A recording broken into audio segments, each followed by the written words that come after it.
If you pull back on the stick in an F-16 fighter jet and hold a hard climb for 10 seconds, you experience sustained linear acceleration. In the real world, you travel thousands of feet, but inside a motion flight simulator, your physical room is limited to just a couple of meters. So how do you make a pilot feel like they're accelerating forward indefinitely when your robot has literally run out of track? The answer isn't just bigger motors, it's neuroengineering. By exploiting the hidden lag and perceptual limits of the human inner ear, control engineers can trick the human brain into feeling motion that isn't actually happening. In this video, we'll look at how classical washout filters work, how to model human vestibular biology inside MATLAB Simulink using linear state space equations, and how to stream live telemetry data from Explain software into an industrial robot platform at 4 milliseconds. To understand how a motion simulator works, let's look at the target hardware setup. The system consists of a 6 degree of freedom articulated robotic manipulator mounted on a 7th linear track axis, represented by the joint coordinates Q1 through Q7. The pilot sits inside a head module cabin at the end effector, manipulating flight inputs like pitch, roll, yaw, and throttle. When the pilot pushes the throttle, we receive target acceleration, or A pilot, and angular velocities, or Q dot pilot. If we fed these raw values straight to the robot, it would smash into its physical end stops in less than a second. This is where the washout filter comes in. Its job is to split and filter the motion commands into 3 distinct control channels. As you can see here, we have the translational channel. The high-frequency linear acceleration commands pass through a high-pass filter. This produces an immediate physical kick or onset motion so that pilot instantly feels the acceleration start. And then we have the rotational channel. Rotational rates are escaped, limited, and high-pass filtered to handle transient roll and pitch movement. Then we have the tilt coordination channel. This is the ultimate physics hack. Sustained low-frequency linear accelerations pass through a low-pass filter. Instead of moving the robot forward, the system slowly tilts the entire cabin backwards. Why tilt? Because gravity is a continuous linear acceleration vector. By tilting the pilot back at a rate below their visual and vestibular perception, the gravity vector aligns with their chest, making them feel like they are constantly accelerating forward when they are actually just sitting tilted back. Let's look at how this is modeled inside MATLAB Simulink. In the high-pass translational block, pilot acceleration inputs enter a raw pulse step. When a sharp negative pulse hits the system, the high-pass frequency filter fires immediately, matching the specific force, or FSIM, to give the pilot the instant sensory cue of movement. Notice what happens on the position plot. Immediately after the initial displacement spike, the curve smoothly returns to zero.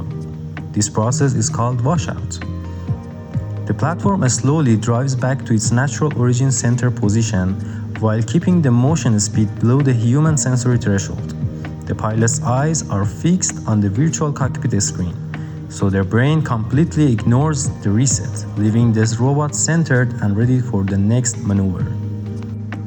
Simultaneously, the orientation block, or Q simulation, tilts the workspace to substitute gravity for sustained linear acceleration, combining QHP, or rotational onset, and QLP, tilt coordination gravity vectoring, creates a seamless quaternion orientation output.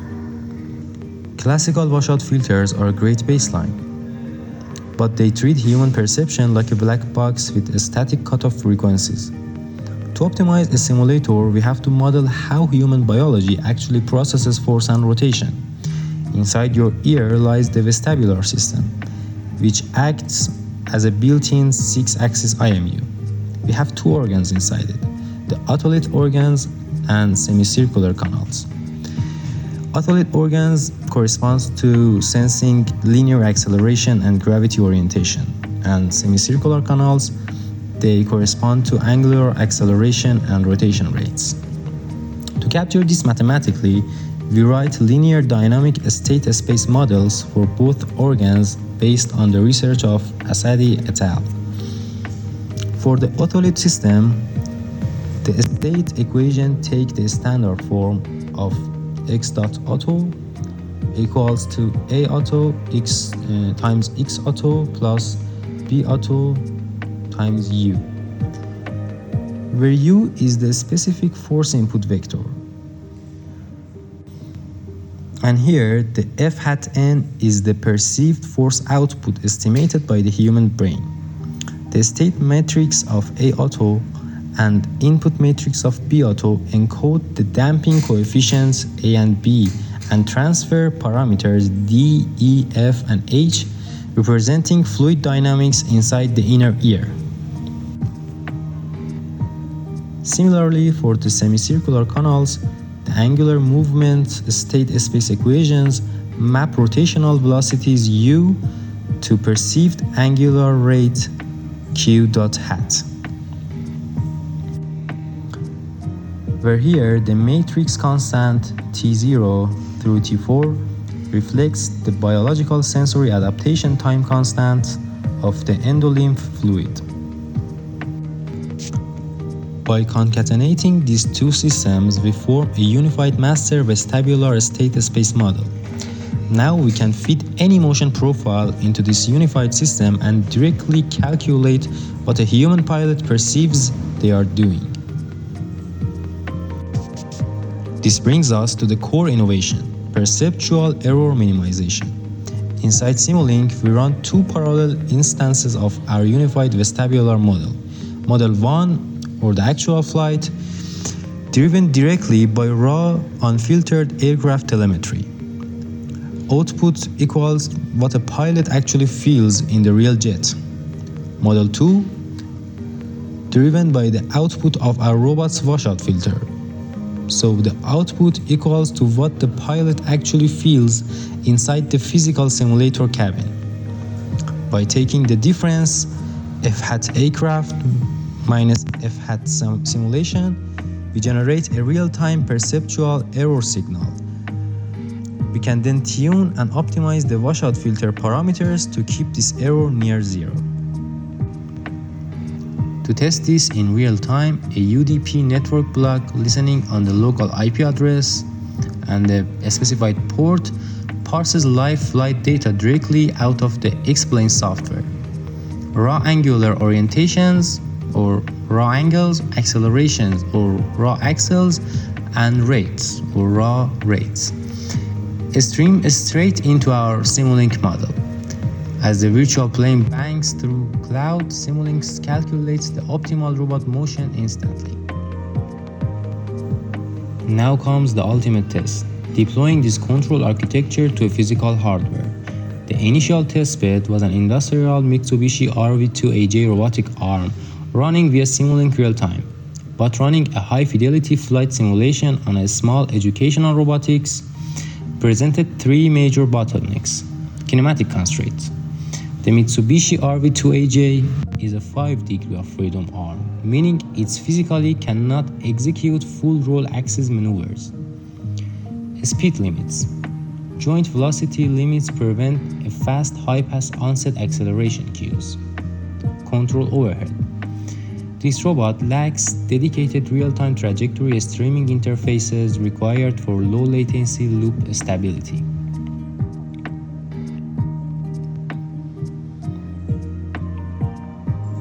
To solve this, the project transitioned to an industrial KUKA manipulator running the KUKA Robot Sensor Interface or RSI protocol. Through the KUKA Robot Controller KRC2, the RSI protocol bypasses a standard point-to-point motion buffers and exposes real-time communication channel. The motion planner generates trajectory matrices in real time, streaming cycle target corrections directly into the KRC2 controller over deterministic Ethernet. When you strip away the math, flight simulation isn't really about moving heavy steel, it's about illusion. By blending classical high-pass and low-pass filter networks with linear state space models of inner ear biology, control engineers can trick human brain into feeling sustained acceleration within a footprint of few meters, streaming live telemetry out of X-plane, processing vestibular perception errors in real time, and driving a KUKA robot through a 4 millisecond RSI Ethernet loop turns what should be a mechanical bottleneck into a seamless flight experience. Thanks for watching.